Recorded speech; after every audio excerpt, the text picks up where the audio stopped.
Hey guys, welcome back to another video. Today we're going to be playing as Bulgaria and forming the first Bulgarian Empire. So, last time I actually played as Bulgaria was, I think it was Greater Bulgaria. So, I mean, you guys can check that video out as well. It's like a lesser version of these conquests, but it's still nice. Anyways, I started this off immediately by conquering North Macedonia and then immediately moving on to conquer Kosovo as well. You know, two easy, quick conquests to make this, do this quickly. Then afterwards, I once again started recruiting. I mean, I didn't really wait for the assimilation to finish. Instead, I just went straight on to Albania. I let them attack me for a few turns, but of course I counterattacked and there was literally nothing to defend me. So Albania fell very, very quickly. And afterwards, I just spent the next few turns assimilating Albania as well. So that's 3 countries down and 70 something. No, not 70, but a few turns. Less than 70 turns, basically. Now, Montenegro actually pushed me back at one point, and they actually managed to stop one of my attacks. But of course, I just moved the other troops then to counterattack them, and that conquest went by pretty quickly.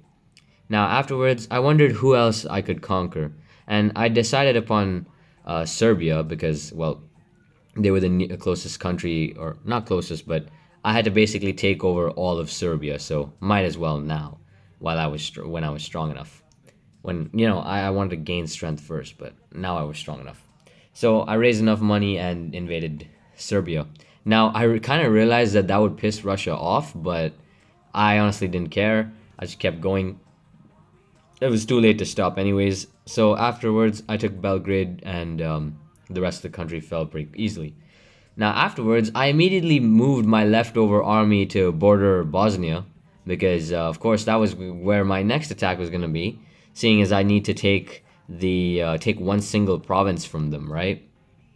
So I assimilated my territory in Serbia, and then set off to invade Bosnia. Now, I decided on just invading the whole country completely, because why not? And I annexed everything. But instead of taking it all for myself, I just, decided to release a puppet state. I decided to go with Yugoslavia. I thought they would make a very good puppet here in the Balkans, or not. Well, I am in the Balkans. I mean I don't know how to put this, but whatever. I even gave them back an extra province that I didn't need, and so they were just gonna take care of that for me. And anyways, it's a good buffer state on the border too, so it works. Then I spent the next couple turns gaining back my economy, and I realized that Greece and Romania were at war, which happens literally every single time in this game. So I realized that I needed to quickly invade Greece because I know what happens, right? In this war, Greece fights for quite a while because Romania is fighting long distance. But then Greece eventually loses and Romania ends up taking like a gigantic chunk out of Greece, or maybe sometimes even the whole country, right? And so when I started attacking, I tried to advance as quickly as I could, but the Romanians took Thessaloniki. And I couldn't just overlook that because I needed Thessaloniki. So I was like, nope, I'm not doing this. And then I moved all my troops back. And I let the Greeks come all the way back, take back all that territory, just so they could go and then proceed to take it back from take Thessaloniki back from the Romanians. Let them do that, and then I once again counterattacked. And they were even weaker the second time attacking. Now, the Romanians attacked again, but I mean, I guess they decided to instead go for the Peloponnesian Peninsula. I wanted to take Athens as well, but they beat me to it. And afterwards, I didn't bother to disband my army, and instead moved some of it up to Romania, because I realized that Romania would now have a lot of their troops trying to take over the Greek islands, meaning I could use this opportunity and conquer mainland, like proper Romania.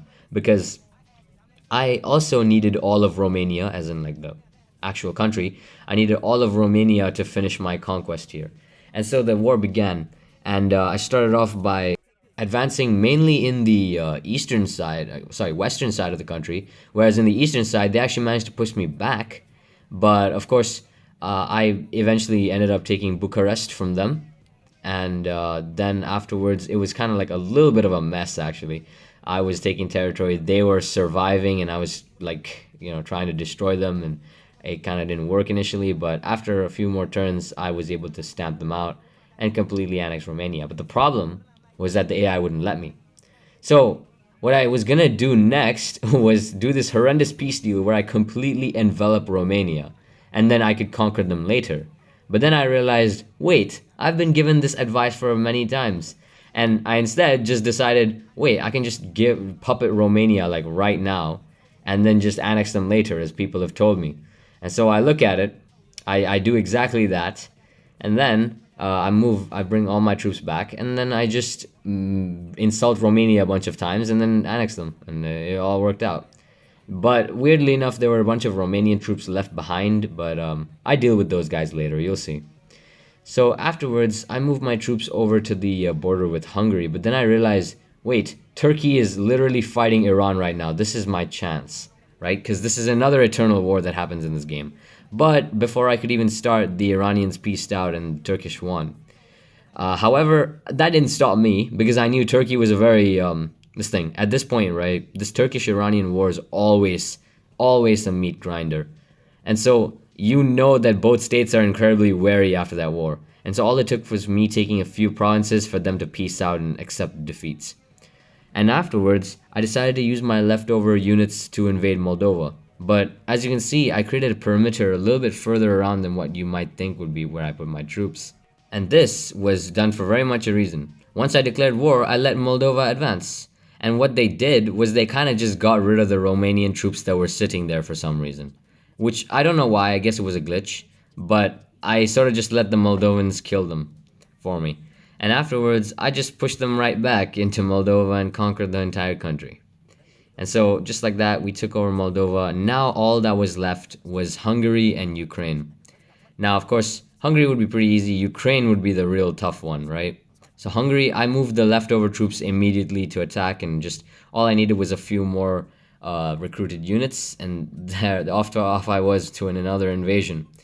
And Hungary, same thing as Bosnia, right? I didn't need all of Hungary, but I still decided to conquer all of it anyways, because why not? And once I did, and once I annexed the whole thing, I decided to release the half or the part of it that I didn't need as Austria-Hungary, because, I mean, why not? If we're bringing back old nations, why not bring this one back? And, you know, if you guys might be thinking, like, okay, it's a little unnecessary, but the vassals, they serve as good buffer states for other for what do you call it? For you when you put them on your borders. Really, it actually helps. Like, you know, now that border is secure. So I was about to attack Ukraine, and it kind of broke my heart to do so as well because they were really good allies with me. And so instead of attacking them immediately, I was gonna attack Croatia. I thought of who to attack, but I realized Croatia has really good allies with me too. So I invaded Slovenia for fun. And I invaded Slovenia, took them over, and then instead of taking it myself, I gave it to Yugoslavia. I gave the territory to Yugoslavia because why not? Might as well just enrich my vassal. And then I decided I still have leftover troops, and I invaded Austria. And so, because why not? Also because I kind of wanted to remake my army, but I didn't want to disband my current army, so I just used it all up. I just wanted a war to use it all up. That's it. And so I took Austria, and I gave it to Austria-Hungary, so I guess we can technically complete it, you know? I mean, even Austria was broken in half, so half of Austria and half of Hungary make 0.5 Austria-Hungary or something, I don't know. But now, all that was left was Ukraine. And of course, I was free to build a completely new army from scratch. And on the borders, I max recruited every single province that was along the Ukrainian border. And I think, I even max recruited the provinces behind that. So it was like an army, or it was a recruitment like 3 layers deep on most places. And of course, I moved them all to the front lines. And thing is, I knew where the Ukrainian army was. I could see it, at least. It was in Sevastopol and all stationed there. About 14,000 of them. And so, once I attacked, I knew where they'd be coming from. And so I quickly moved to seize Odessa, and of course I knew the first thing I have to do is take Slovakia as fast as possible, because I need territory from there too. And I saw them immediately landing in Odessa, right? Actually, wait, no, sorry, I took Izmir? What? Yeah, Izmir, I think. No, but they were, they were landing in Odessa, my bad. And of course, they actually managed to stop me on the outskirts of Bratislava because, well, they had fortifications there. But I soon surrounded the city. Meanwhile, I started advancing in western Ukraine as well. and that was where most of the territory was being taken. But I knew the real fight was going to happen in Odessa, which I managed to win because I massed my troops in Transnistria and slash Moldova. And so now, once I'd pushed far enough into Ukraine, I honestly felt that at some point, maybe this is enough. I have all the territory I need, and so I took the territory I needed and then puppeted Slovakia, and put the peace deal really long too. And so finally it was over. But then I realized I kind of gave Slovakia a province that I needed, and so I threatened an annexation. But of course I released them back just without that one province. But then I was like, psych, you're going to the Austro-Hungarian Empire. Might not make them even more stronger. And so just like that, we formed the Bulgarian Empire. I'll see you guys next time.